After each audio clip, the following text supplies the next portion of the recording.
देख रहे हैं आज भारत की संवैधानिक विकास की यात्रा, तो जुड़ जाइए हमसे लाइव। हाँ, Monu, Jeetu, okay, Radhe Radhe, good morning, okay भाई, ठीक है, मोनिका, ओके ओके, हाँ ठीक है, पवन, ठीक है, प्रिया, ओके भाई, good morning good morning good morning, okay, ठीक है। तो जुड़ जाइए हमसे सभी लोग, क्योंकि आज हम लाइव पढ़ने वाले हैं और हम स्टार्ट करने वाले हैं भारत की संवैधानिक विकास की यात्रा।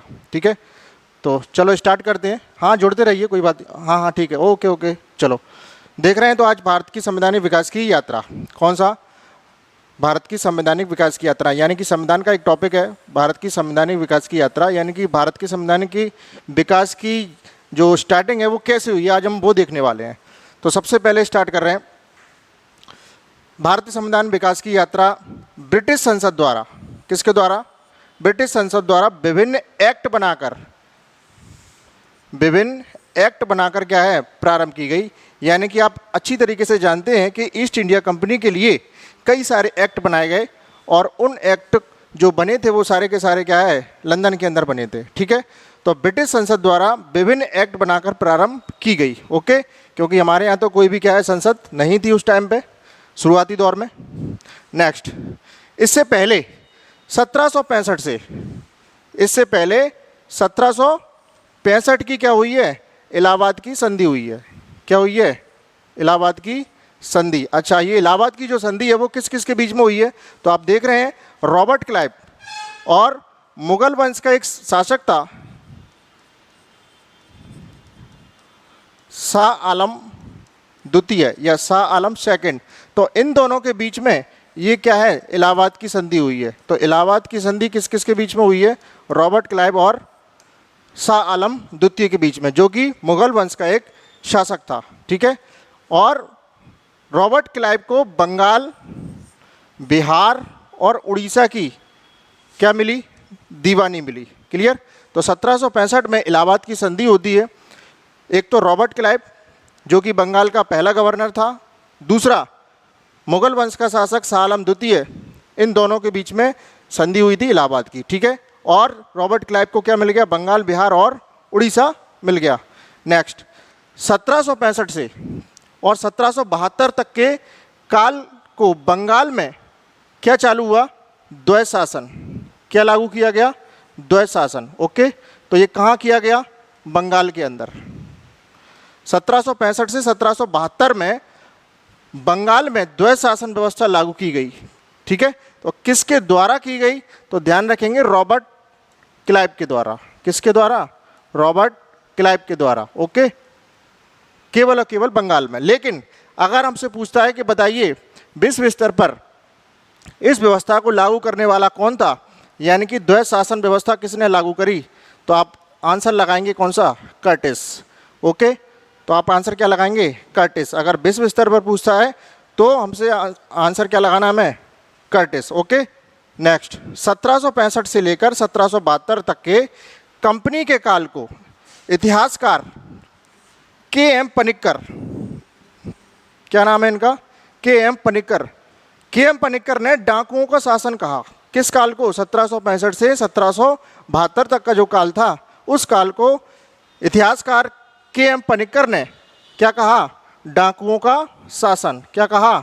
डाकुओं का शासन कहा। क्या कहा? डाकुओं का शासन। नेक्स्ट, भारत में संवैधानिक विकास की यात्रा से जुड़े एक्ट इस प्रकार है, यानी कि जो भी एक्ट आए हैं इसके बाद हम वो देखने जा रहे हैं कि कौन कौन से एक्ट ब्रिटिश संसद ने ईस्ट इंडिया कंपनी के लिए बनाकर क्या है, भेजे। ओके, नेक्स्ट, पहला देख रहे हैं रेगुलेटिंग एक्ट। कौन सा एक्ट? Regulating act 1773। ओके, तो इसमें देख रहे हैं सबसे पहले इस एक्ट द्वारा ब्रिटिश सरकार ने, किसने? इस एक्ट द्वारा ब्रिटिश सरकार ने ईस्ट इंडिया कंपनी के आंतरिक मामलों में, ईस्ट इंडिया कंपनी के किसमें? आंतरिक मामले में हस्तक्षेप किया। यानी कि पहली बार ऐसा एक्ट बनाकर भेजा जिससे ये साबित हुआ कि जो ईस्ट इंडिया कंपनी थी उसके आंतरिक मामले में ब्रिटिश सरकार ने अपना हस्तक्षेप करना चालू कर दिया। इसका नाम क्या है? Regulating act 1773। इसलिए इस एक्ट को संवैधानिक विकास की यात्रा में, इसलिए इस एक्ट को संवैधानिक विकास की यात्रा में क्या कहा जाता है? मील का पत्थर कहा जाता है। क्या कहा जाता है? मील का पत्थर। ओके, तो पूछेगा बताइए किस एक्ट को भारत के संवैधानिक विकास की यात्रा में मील का पत्थर कहते हैं? तो आप आंसर क्या लगाएंगे? Regulating act 1773। नेक्स्ट, इसी एक्ट द्वारा बंगाल के गवर्नर को बंगाल, बिहार और उड़ीसा, कौन सा? बंगाल, बिहार और उड़ीसा का गवर्नर जनरल बना दिया गया। क्या बना दिया गया? Governor general.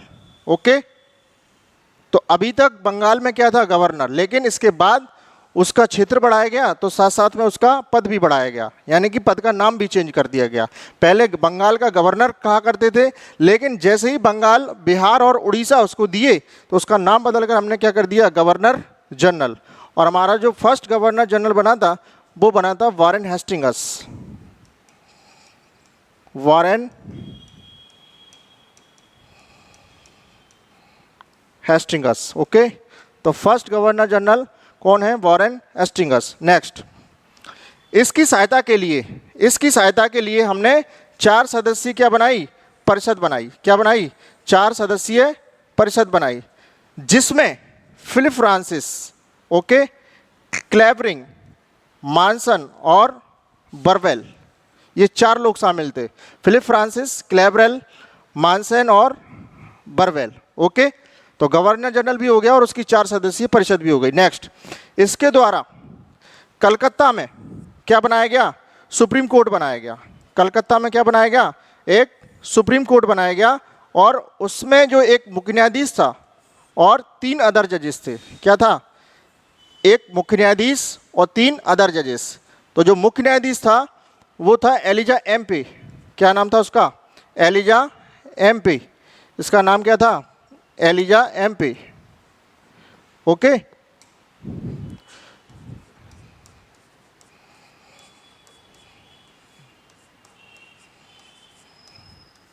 तो जो मुख्य न्यायाधीश था उसका नाम था एलिजा एम्पे, लेकिन जो 3 अदर जजेस थे उनके भी नाम देख लीजिए। 3 अदर जजेस,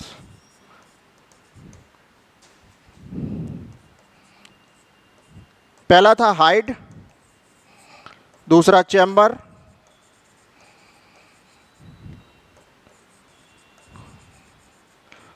लेमेस्टर। ओके, तो एलिजा एम्पे मुख्य न्यायाधीश था, 3 अदर जजेस थे। कौन कौन से? हाइड, चैम्बर और लेमेस्टर। क्लियर? चलिए नेक्स्ट देख रहे हैं। तीसरा प्रावधान यह किया गया कि बोर्ड ऑफ डायरेक्टर बनाया गया। क्या बनाया गया? Board of director. और इस बोर्ड ऑफ डायरेक्टर के अंदर कितने सदस्य रखे गए? 24। क्लियर? तो बोर्ड ऑफ डायरेक्टर बनाया गया और इसमें कितने सदस्य रखे गए? 24। तो 3 प्रावधान हमने रेगुलेटिंग एक्ट 1773 में देख लिए।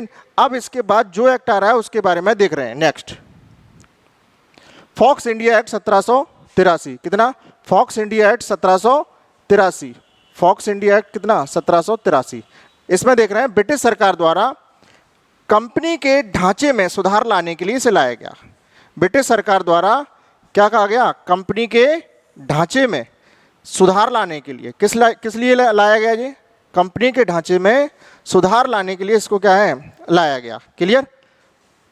नेक्स्ट, इसमें राजनीतिक कार्य 7 आयुक्तों को सौंपे गए, जबकि व्यापारिक कार्य 9 निदेशकों को क्या है? सौंपे गए।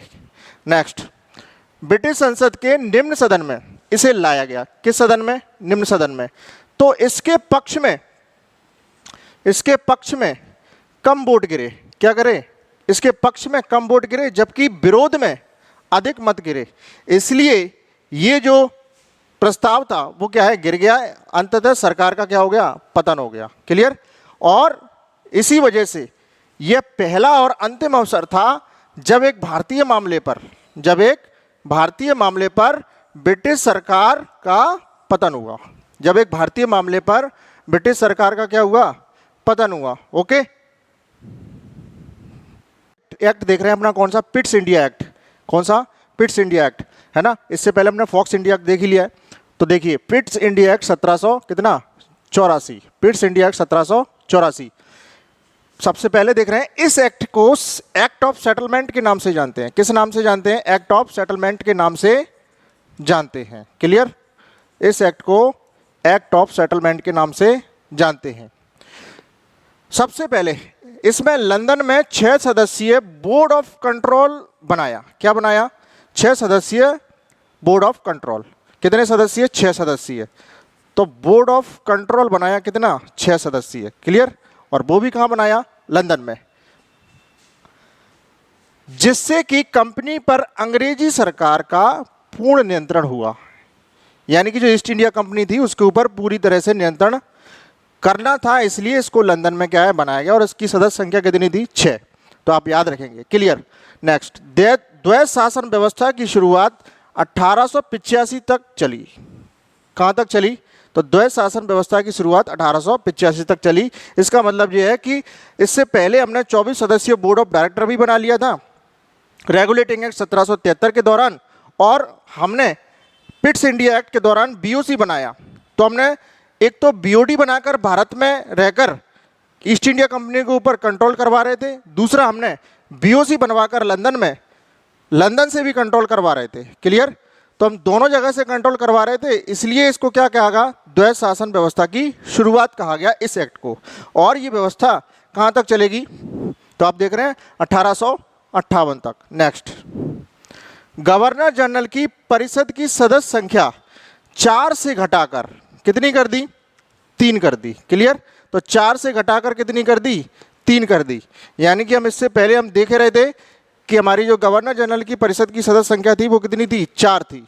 ठीक, अब हमने कितनी कर दी? 3 कर दी। नेक्स्ट, कंपनी की सेवाओं को कन्वेंटेड और अनकन्वेंटेड में बांटा गया। कन्वेंटेड क्या है और अनकन्वेंटेड क्या है? तो जो उच्च पद थे, जो कंपनी के अंदर उच्च पद थे, वो जो उच्च पद थे वो सिर्फ और सिर्फ किसके लिए थे? अंग्रेजों के लिए। क्लियर? और इनको क्या कहा गया? कन्वेंटेड। लेकिन अनकन्वेंटेड यानी कि कंपनी के अंदर जो निम्न पद थे और इनको भारतीयों के लिए रखा गया। किन के लिए? भारतीय लोगों के लिए रखा गया, तो इनको कहा गया अनकन्वेंटेड। क्लियर? तो देख रहे हैं नेक्स्ट, अगला एक्ट आ रहा है इंडिया एक्ट 1786। कौन सा? इंडिया एक्ट 1786 मोस्ट इंपोर्टेंट है। इसमें से जरूरी ही क्या है? हमेशा एक आध क्वेश्चन आया करता है। नेक्स्ट, तो देख रहे हैं इसका पहला पॉइंट, इस एक्ट द्वारा गवर्नर जनरल को सेना का सेनापति बनाया गया। क्या बनाया गया? गवर्नर जनरल को सेना का सेनापति बनाया गया। ओके, तो सबसे पहला पॉइंट ये आपको याद रखना है, गवर्नर जनरल को सेना का सेनापति बनाया गया। और इस शक्ति का सबसे पहले उपयोग लॉर्ड कॉर्नवालिस ने किया। किसने किया? लॉर्ड कॉर्नवालिस ने। और इस शक्ति का उपयोग सबसे पहले किसने किया? लॉर्ड कॉर्नवालिस ने। क्लियर? नेक्स्ट, गवर्नर जनरल को अपनी परिषद के निर्णय को विशेष परिस्थितियों में रद्द करने का यानी कि वीटो का अधिकार दिया गया। क्या दिया गया? वीटो पावर का अधिकार दिया गया। क्लियर? तो आज भी हमारे भारत के राष्ट्रपति को ये शक्ति क्या है? प्राप्त है। यानी कि अगर परिषद कोई निर्णय लेती है और वो राष्ट्रपति के पास जाता है ना, तो राष्ट्रपति उसे वापस कर सकता है। ये व्यवस्था हमारे क्या कहलाती है? वीटो पावर कहलाती है। तो उस टाइम पर भी यही था, गवर्नर जनरल के पास अगर परिषद कोई निर्णय के लिए भेजती है तो वो उसे रद्द करने का अधिकार रखता था, यानी कि वीटो का अधिकार उसे क्या है? मिला था। क्लियर? नेक्स्ट, गवर्नर जनरल को प्रांतीय सरकार को बर्खास्त करने का अधिकार दिया गया। क्या दिया गया? गवर्नर जनरल को प्रांतीय सरकार को बर्खास्त करने का अधिकार दिया गया। चलिए नेक्स्ट देख रहे हैं। इसके बाद जो एक्ट आया, चार्टर एक्ट 1793। कौन सा? Charter act 1793। अच्छा, चार्टर एक्ट जब आया तो चार्टर जब भी आए तो ध्यान रखेंगे आप, 20-20 साल का इसमें डिफरेंस है। चार्टर एक्ट 1793 है ना, चार्टर एक्ट 1793, फिर आएगा 1813, फिर आएगा 1833 और फिर आएगा कौन सा? 1853। क्लियर? तो देखेंगे इसके अंदर चार्टर एक्ट 1793। इसमें सबसे पहला पॉइंट देख रहे हैं, गवर्नर जनरल को अपनी परिषद के सदस्यों में से उप गवर्नर जनरल बनाने का अधिकार दिया गया। यानी कि आप देख रहे थे इससे पहले गवर्नर जनरल हुआ करता था, लेकिन चार्टर एक्ट 1793 से ये व्यवस्था की गई कि एक उप गवर्नर जनरल बनाने का अधिकार दे दिया गया। क्लियर। अगला, बोर्ड ऑफ कंट्रोल यानी कि बीओसी। कौन सा? बीओसी, है ना, जो कि कितने सदस्यीय था? 6 सदस्यीय। क्लियर।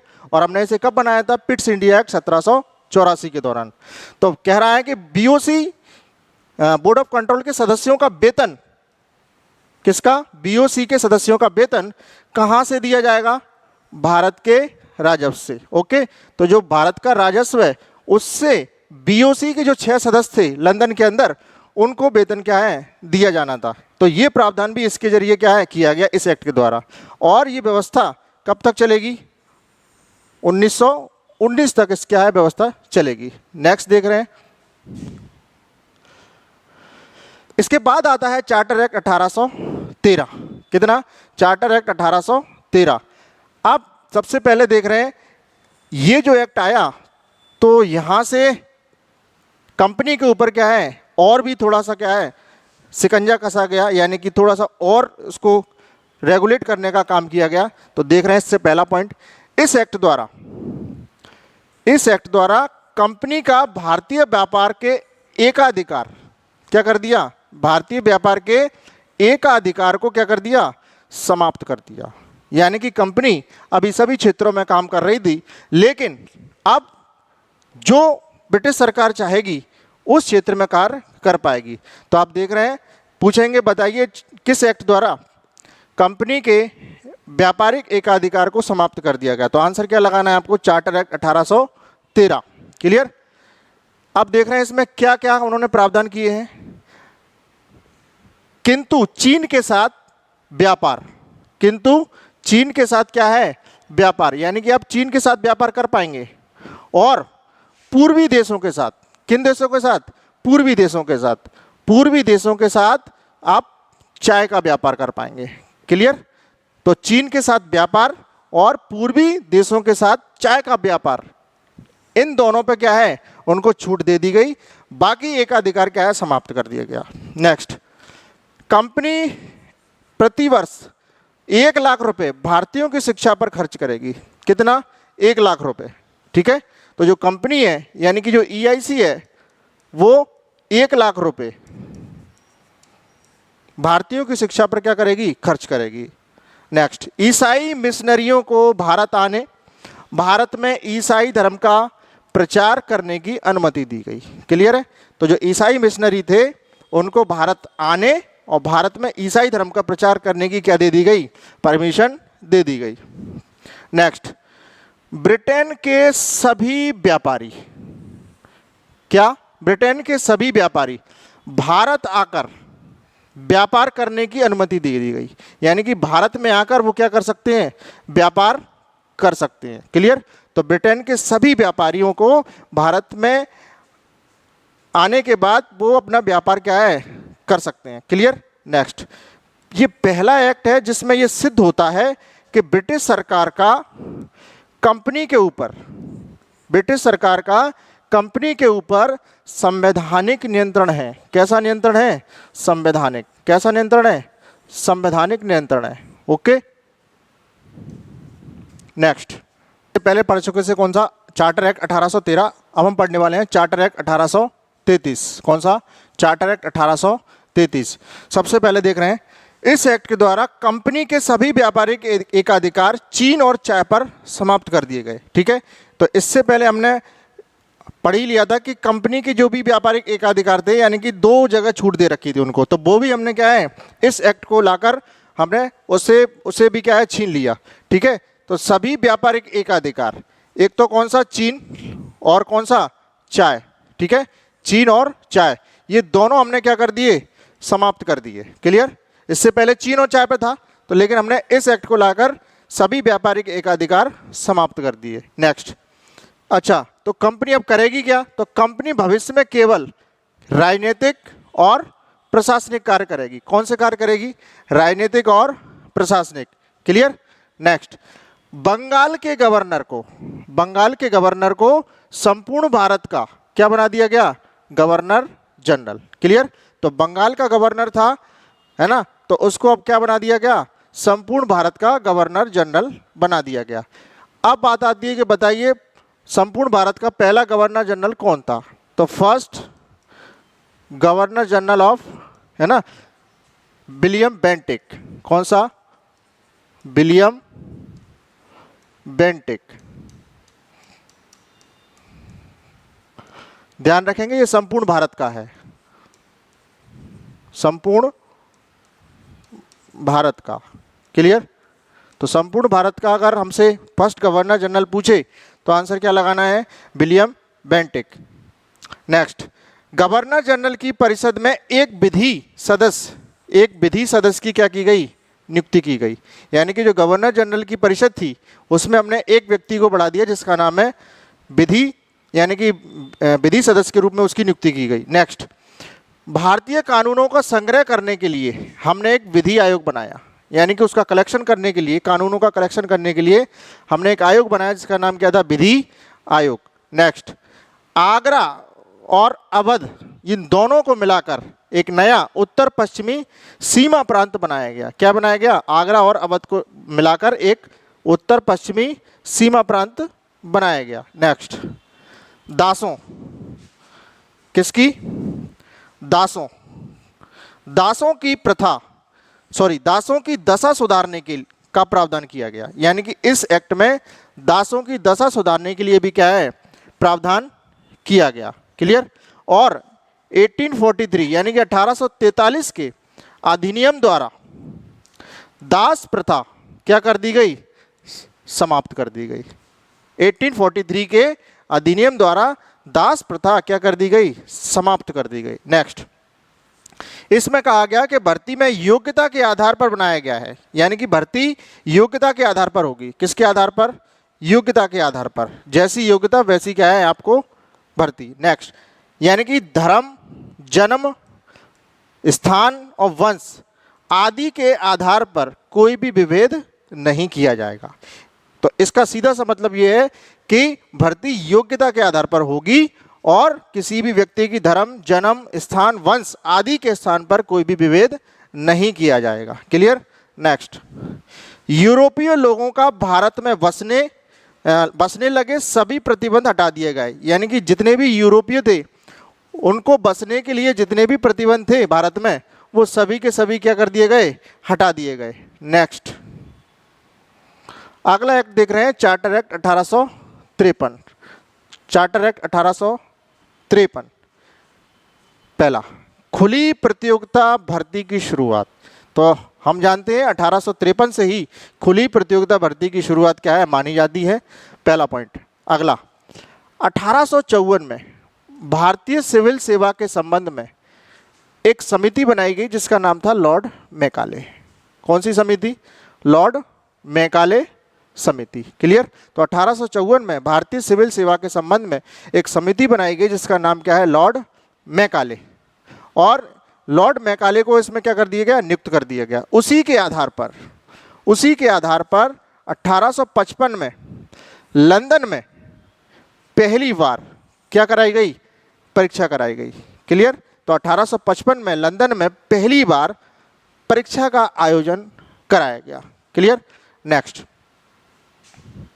विधि सदस्य जो कि हमने इससे पहले बनाया था चार्टर एक्ट 1833 के दौरान, तो जो विधि सदस्य है उसको पूर्ण सदस्य का दर्जा दिया गया। कैसे सदस्य का? पूर्ण सदस्य का क्या दिया गया? दर्जा दिया गया। ओके, तो विधि सदस्य को पूर्ण सदस्य का दर्जा दिया गया। नेक्स्ट, पहली बार गवर्नर जनरल के परिषद के विधायी और प्रशासनिक कार्य अलग अलग क्या है? कर दिए गए।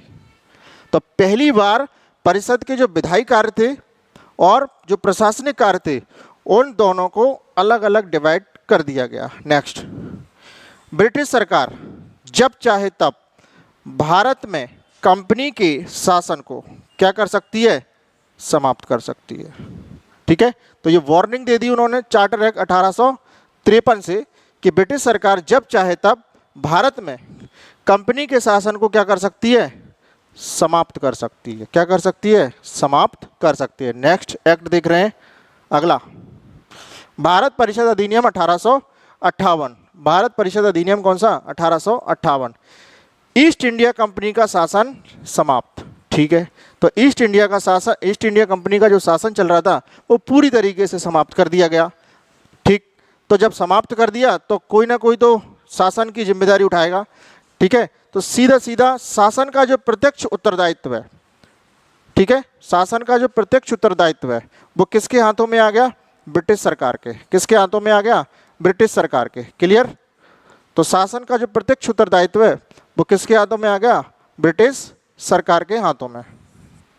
नेक्स्ट, गवर्नर जनरल का नाम बदलकर हमने क्या रखा, वाइसराय। गवर्नर जनरल का नाम बदलकर हमने क्या रखा, वाइसराय। क्लियर, और पहले वाइसराय कौन थे, लॉर्ड कैनिंग। पहले वाइसराय कौन थे, लॉर्ड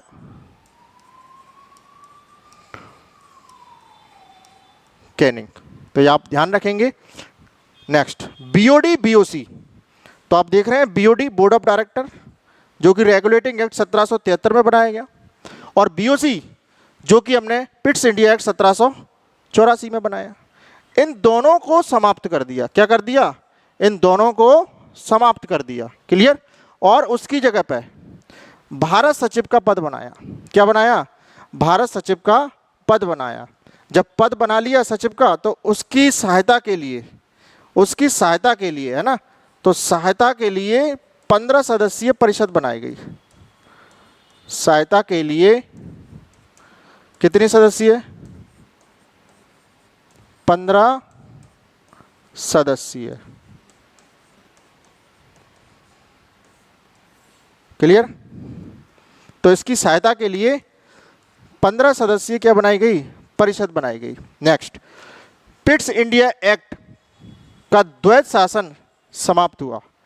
यानी कि जो पिट्स इंडिया एक्ट में द्वैध शासन चालू किया था वो यहाँ कर क्या हुआ, समाप्त हुआ। नेक्स्ट, 18 फरवरी 1860 को देश का पहला बजट, देश का पहला बजट क्या किया गया, पेश किया गया। और इस बजट में पेश करने वाले जो वित्त मंत्री थे, फाइनेंस मिनिस्टर,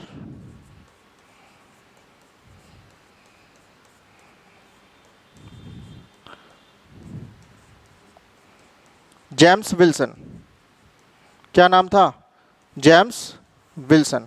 तो आप याद रखेंगे 18 फरवरी 1860 को देश का पहला बजट जेम्स विल्सन जो कि वित्त मंत्री थे उन्होंने पेश किया। नेक्स्ट, इसके बाद आ रहा है भारत परिषद अधिनियम 1861। भारत परिषद अधिनियम 1800 कितना, 61। ओके, सबसे पहले इसमें अध्यादेश जारी करने की शक्ति दे दी गई। किसको, तो गवर्नर को। अध्यादेश जारी करने की शक्ति किसको दे दी गई, गवर्नर को। क्लियर, अध्यादेश जारी करने की शक्ति दी गई किसको, गवर्नर जनरल को। क्लियर, या इसी को क्या कह सकते हैं, वाइसराय भी कह सकते हैं, क्योंकि हमने इसका नाम बदलकर क्या रख दिया, वाइसराय रख दिया। नेक्स्ट, पोर्टफोलियो विभागीय व्यवस्था लागू की गई। पोर्टफोलियो या विभागीय व्यवस्था क्या की गई, लागू की गई। क्लियर, अच्छा अध्यादेश देख लेते हैं। तो अध्यादेश का मतलब ये होता है कि जब विषम परिस्थितियां चल रही होती हैं तो भारत का राष्ट्रपति आर्टिकल 123 के दौरान किसी भी कानून को लागू कर सकता है ना। तो ऐसा ही गवर्नर जनरल या उस टाइम पे वाइसराय को ये शक्ति क्या है, प्राप्त थी, वो भी किस एक्ट द्वारा, 1861 के तहत। नेक्स्ट, प्रतिनिधि सरकार की स्थापना की गई। प्रतिनिधि सरकार की क्या की गई, स्थापना की गई। क्लियर। नेक्स्ट, भारतीयों की प्रशासन में भागीदारी। भारतीयों की प्रशासन में क्या हुई, भागीदारी शामिल हुई। नेक्स्ट, इसी एक्ट के तहत ब्रिटिश संसद ने 1862 में, कितने में, 1862 में, एक तो कलकत्ता, दूसरा बंबई, तीसरा मद्रास, ओके, 3 जगह क्या बनाए इन्होंने, हाई कोर्ट बनाए। क्या बनाए, हाई कोर्ट। ठीक है। तो आप ध्यान रखेंगे 1862 में कलकत्ता, बंबई और मद्रास। लेकिन आपसे एक्ट पूछे तो आपको लगाना है भारत परिषद अधिनियम 1861, या फिर इसको इंडियन काउंसिल एक्ट 1861 भी कहा जाता है। क्लियर? नेक्स्ट देख रहे हैं। इसके बाद आ रहा है भारत परिषद अधिनियम 1892। इस एक्ट द्वारा संसदीय व्यवस्था की शुरुआत हुई। किसकी? संसदीय व्यवस्था की शुरुआत हुई। Okay, next. इस एक्ट के संदर्भ में गुरमुख निहाल सिंह ने कहा कि यह कांग्रेस के प्रयत्नों का प्रथम परिणाम है। ये कांग्रेस के प्रयत्नों का प्रथम परिणाम है। नेक्स्ट। इस एक्ट द्वारा वार्षिक बजट पर क्या कर दिया? बहस करने का अधिकार मिल गया। इस एक्ट द्वारा वार्षिक बजट पर बहस करने का अधिकार मिल गया। नेक्स्ट। सार्वजनिक हित के विषयों पर 6 दिन की सूचना देकर प्रश्न पूछने का अधिकार भी क्या है? प्राप्त हो गया। यानी कि आप 6 दिन की सूचना दे सकते हैं और उस पर आप प्रश्न पूछ सकते हैं जो कि सार्वजनिक हित के होंगे। क्लियर? इसके बाद सरकार द्वारा प्रस्तुत विधेयकों पर वाद विवाद करने का अवसर मिल गया। ठीक है, ओके। नेक्स्ट देख रहे हैं। चलिए, Indian council act Morley Minto सुधार 1909। इसे 2 नामों से जाना जाता है। कौन सा? इंडियन काउंसिल एक्ट 1909 या फिर मार्ले मिंटो सुधार 1909। क्लियर? चलिए, सबसे पहला सर अरुंडेल की अध्यक्षता में। किसकी अध्यक्षता में? सर अरुंडेल की अध्यक्षता में समिति के सुझाव पर, यानी कि इन्हीं के नाम पर एक समिति बनाई गई, एक विधेयक भी लाया गया और जिसे मार्ले मिंटो सुधार कहा गया। क्या कहा गया? मार्ले मिंटो सुधार कहा गया। क्लियर? तो अरुंडेल जो कि एक अध्यक्ष थे इस समिति के, तो इन्हीं के नाम पर एक विधेयक लाया गया था जिसे मार्ले मिंटो सुधार के नाम से जानते हैं। नेक्स्ट। इस एक्ट द्वारा सांप्रदायिक निर्णय की शुरुआत हुई। किसकी शुरुआत? सांप्रदायिक निर्णय। क्लियर? तो सांप्रदायिक निर्णय की शुरुआत किसके द्वारा हो रही है? इंडियन काउंसिल एक्ट या फिर मार्ले मिंटो सुधार 1909 के द्वारा। तो क्यों कहते हैं इसको सांप्रदायिक निर्णय की शुरुआत? इसलिए कहते हैं क्योंकि यहाँ इन्होंने मुस्लिम वर्ग को पृथक निर्वाचन का अधिकार दे दिया। क्या दे दिया? पृथक निर्वाचन का अधिकार। क्लियर? किसको दिया है? मुस्लिम वर्ग को, है ना। तो मुस्लिम वर्ग को इन्होंने क्या दे दिया है? पृथक निर्वाचन का अधिकार दिया है। क्लियर? नेक्स्ट। इसे हितैषी निरंकुशवाद, क्या बोला गया इसे? इसे हितैषी निरंकुशवाद के नाम से जानते हैं। इसका दूसरा पॉइंट है, इसे हितैषी निरंकुशवाद के नाम से जानते हैं। अच्छा, हितैषी और निरंकुशवाद का मतलब एक व्यक्ति का हितैषी है और एक व्यक्ति का क्या है, ये उस पर अंकुश लगा रहा है। यानी कि एक समाज पे तो हितैषी है और दूसरे समाज का, ये दूसरे वर्ग का क्या है, ये हितैषी नहीं है। इसलिए इस एक्ट को हितैषी निरंकुशवाद के नाम से जाना गया। यानी कि मुस्लिम वर्ग का क्या था, ये हितैषी, लेकिन अदर्स वर्ग का देखें तो ये निरंकुश लगाने वाला एक्ट था। क्लियर? अगला, केंद्रीय और प्रांतीय विधान परिषद में फर्स्ट टाइम, पहली बार बजट पर क्या किया गया? वाद विवाद। क्लियर है? केंद्रीय और प्रांतीय विधान परिषद में पहली बार बजट पर वाद विवाद करने का क्या दिया गया? अधिकार दिया गया। नेक्स्ट। सार्वजनिक हित के विषयों पर प्रस्ताव प्रस्तुत करने का अधिकार दिया गया। ठीक है, प्रस्ताव प्रस्तुत करने का अधिकार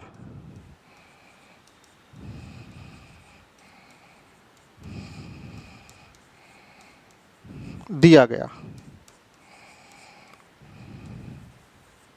नेक्स्ट। पूरक प्रश्न पूछने। कौन सा? पूरक प्रश्न पूछने और मत देने का अधिकार दिया गया। क्लियर? पूरक प्रश्न पूछने और मत देने का अधिकार दिया गया। चलिए, इसके बाद नेक्स्ट एक्ट देख रहे हैं, इंडियन काउंसिल एक्ट 1919 और इसी का दूसरा नाम मॉन्टेग्यू चेम्सफोर्ड सुधार 1919। जो 2 नामों से जाना जाता है। सबसे पहले देख रहे हैं मॉन्टेग्यू चेम्सफोर्ड सुधार के नाम से इसे जानते हैं। क्लियर? नेक्स्ट, केंद्र में द्विसदनात्मक विधायिका की व्यवस्था की गई।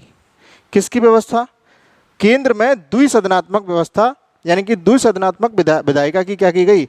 व्यवस्था की गई। यानी कि इससे पहले एक सदन हुआ करता था, लेकिन हमने क्या है अब 2 सदन बना लिए। कहाँ पर? केंद्र में। ठीक है, तो 2 सदन बना लिए। तो हमने इसका पॉइंट क्या लिखा? केंद्र में द्विसदनात्मक व्यवस्था की गई विधायिका की। क्लियर? नेक्स्ट, ईसाई, सिख, मराठों और आंग्ल भारतीय समुदायों को पृथक निर्वाचन का अधिकार दिया गया। किस किस को? ईसाई, सिख, मराठों और आंग्ल भारतीय, इन सभी को क्या दे दिया गया? पृथक निर्वाचन का अधिकार दे दिया गया। इससे पहले हम देख रहे थे कि जो 1909 का जो एक्ट था उसमें हमने मुस्लिम वर्ग को पृथक निर्वाचन का अधिकार दिया था। क्लियर? नेक्स्ट, लोक सेवा बनाने का प्रावधान किया गया और 1926 में इसे बनाया गया। कब बनाया गया? 1926 में। क्लियर? लोक सेवा आयोग। और इसके जो प्रथम अध्यक्ष थे वो बनाए गए रोज बारकर। कौन बनाए गए? रोज बारकर। इसके जो प्रथम अध्यक्ष थे उनका नाम क्या है? रोज बारकर। क्लियर? नेक्स्ट, प्रांतीय बजट को केंद्रीय बजट से अलग किया गया, यानी कि प्रांतों का बजट अलग और केंद्र का बजट अलग। क्लियर? ऐसे समझ लीजिए, केंद्र और प्रांत। ठीक है, तो केंद्रों का बजट अलग और प्रांतों का बजट अलग।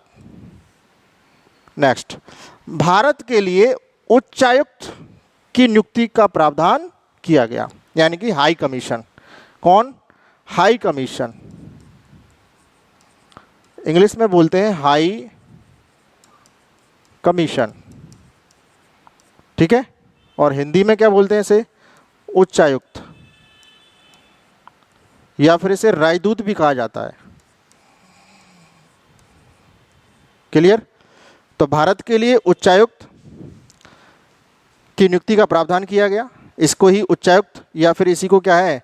राजदूत भी कहा जाता है। नेक्स्ट, पहली बार महिलाओं को वोट देने का अधिकार मिला। क्या मिला? वोट देने का अधिकार। तो पहली बार महिलाओं को वोट देने का अधिकार मिला। किस एक्ट द्वारा? इंडियन काउंसिल एक्ट 1919 के द्वारा। नेक्स्ट, महालेखापाल के पद का प्रावधान किया गया। किसका? महालेखापाल। ठीक है। नेक्स्ट, विषयों को केंद्र और राज्य सूची में बांटा गया।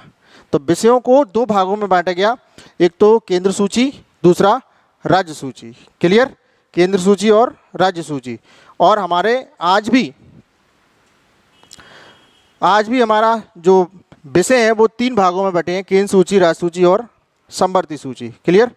नेक्स्ट, प्रांतों में द्वैध शासन प्रणाली को प्रारंभ किया गया और प्रांतीय विषयों को 2 भागों, एक तो आरक्षित, दूसरा हस्तांतरित। क्लियर? प्रांतों में द्वैध शासन प्रणाली को प्रारंभ किया गया। दूसरा, प्रांतीय विषयों को 2 भागों में, एक तो आरक्षित और दूसरा कौन सा? हस्तांतरित। इन दोनों में क्या है? बांटा गया। चलिए अगला एक्ट देख रहे हैं, भारत परिषद अधिनियम 1935। भारत परिषद अधिनियम 1935, इसे लघु संविधान का दर्जा दिया गया है। कौन सा दर्जा? लघु संविधान का दर्जा दिया गया है। किसे? भारत परिषद अधिनियम 1935, इंडियन काउंसिल एक्ट 1935। नेक्स्ट, इसके अंदर हरिजन वर्ग को पृथक निर्वाचन का अधिकार दिया गया। क्या दिया गया? पृथक निर्वाचन का अधिकार दिया गया। इससे पहले हमने पहले मुसलमानों को दिया और उसके बाद ईसाई, सिख, मराठा और आंग्ल सिख, जो आंग्ल भारतीय लोग थे उनको क्या है?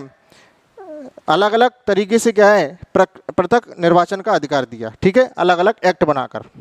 लेकिन लास्ट हमने हरिजन वर्ग जो कि इससे वंचित रह गया था, तो हमने भारत परिषद अधिनियम 1935 के द्वारा इसको भी क्या दे दिया? पृथक निर्वाचन का अधिकार दे दिया। नेक्स्ट, प्रांतों में द्वैत शासन प्रणाली को समाप्त किया गया। क्या किया गया? प्रांतों में द्वैत शासन प्रणाली को समाप्त किया गया। क्लियर? और उन्हें पूर्ण स्वायत्तता दे दी गई, यानी कि पूरी तरीके से फ्रीडम दे दी गई, आज़ादी दे दी गई, पूर्ण स्वायत्तता दे दी गई। ठीक है, नेक्स्ट, विषयों को केंद्र, राज्य और समवर्ती सूची में बांटा गया। इससे पहले हमने केंद्र बांट लिया था और राज्य बांट लिया था, लेकिन इसमें हमने क्या ऐड कर दिया? समवर्ती सूची। क्लियर? नेक्स्ट, केंद्र में द्वैत शासन प्रणाली को लागू किया गया, यानी कि केंद्र में हमने क्या किया? द्वैत शासन प्रणाली को लागू किया। और हमने यहाँ क्या पढ़ा था? प्रांतों में द्वैत शासन प्रणाली को समाप्त किया।